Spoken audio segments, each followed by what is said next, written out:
यारो, हकीर समझकर इसे न गुल करो यारो, यही चिराग जलेंगे तो रोशनी होगी। बख्शवाएंगे हाफिज गुनहगार को, बख्शवाएंगे हाफिज गुनहगार को, सर्द कर देंगे दोज़ख के अंगार को। अहले ईमान अगर अपनी औलाद को इसका हाफिज बनाए तो क्या बात है।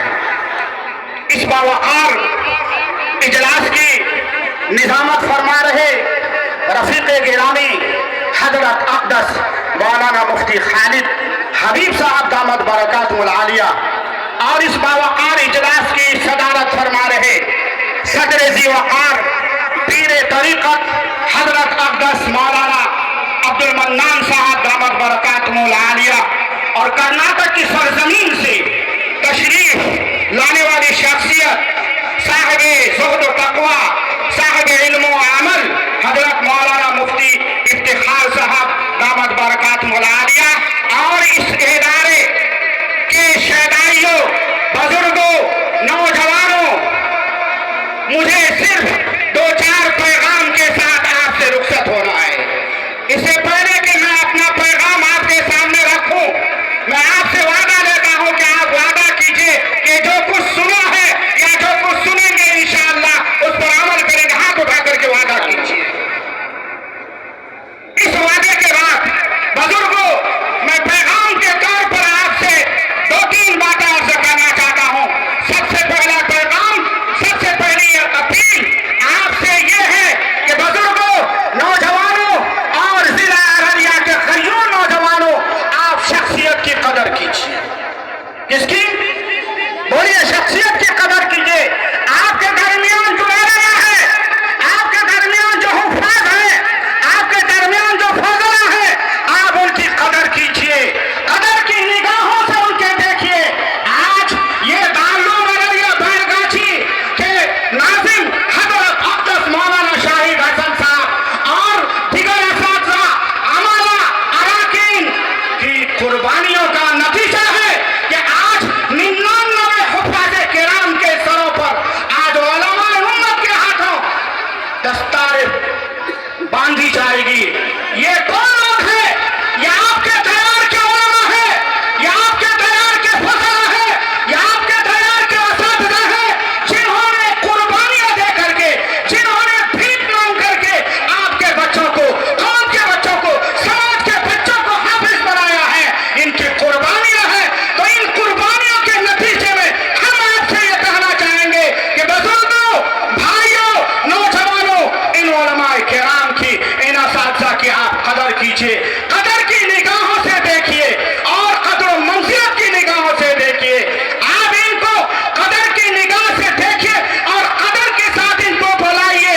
मुझे अफसोस के साथ ये कहना पड़ता है, जिन उलमाए किराम के हाथों हुफ़ाज़े किराम के सर पर दस्तार बांधी जाएगी, लेकिन हमारे समाज के लोग, मुझे कह लेने दीजिए, समाज के लोग उनके हफिज़ कर करके पुकारते हैं, उनको मौलविया कर करके पुकारते हैं, उनको मुफ्तिया कर करके पुकारते हैं। लोगों, अगर ये हुफ़ाज़ ना होते, यकीन जानिए, अगर हाफिज़ सामिन शहीद न होते, अगर मौलाना कासिम ननौतवी न होते, अगर मुफ्ती किफ़ायतुल्लाह न होते और मुजाहिदीन हिंद अगर न होते, तो आज हमारे सरों पर टोपी नजर नहीं आती, हमारे चेहरे पर दाढ़ी नजर आती, हमारे सर पर सफेद कपड़े नजर नहीं आते। ये गनीमत है, इनका एहसान है उन्हीं हुफ़ाज़े किराम का कि आज हमारे सरों पर ये पगड़ियां हैं और हमारे सरों पर टोपी है। आप शख्सियत की कदर करेंगे, इंशाअल्लाह करेंगे कि नहीं करेंगे? शख्सियत की कदर करेंगे। दूसरी बात, ये शख्सियत कहां से बनती है? ये शख्सियत इन्हीं इदारे से बनती है। ऐ लोगों, इन इदारे की कदर कीजिए और याद रखें, जब तक ये इदारे हैं क़यामत नहीं आएगी। इन्नल्लाह ला यंज़ुरुल आलमा इल्ला बिनज़िल आलिम। अल्लाह ताला क़यामत नहीं लाएंगे जब तक कि उलमा खत्म न हो जाए, और उलमा खत्म होंगे, इदारे के खत्म होने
کیجیے اور شخصیت بنانے والے کی قدر کیجیے، علماء کرام کی قدر کیجیے۔ دل کی گہرائی سے یہاں کے اساتذہ کو، یہاں کے اراکین کو مبارکبادی پیش کرنا چاہتے ہیں۔ دل خوش ہوتا ہے اور دل خوش ہوا کہ الحمدللہ یہ ادارے روبہ ترقی ہے، اللہ تعالیٰ اور بھی ترقیات سے نوازے۔ وآخر دعوانا ان الحمدللہ رب العالمین۔ جزاک اللہ احسن الجزا۔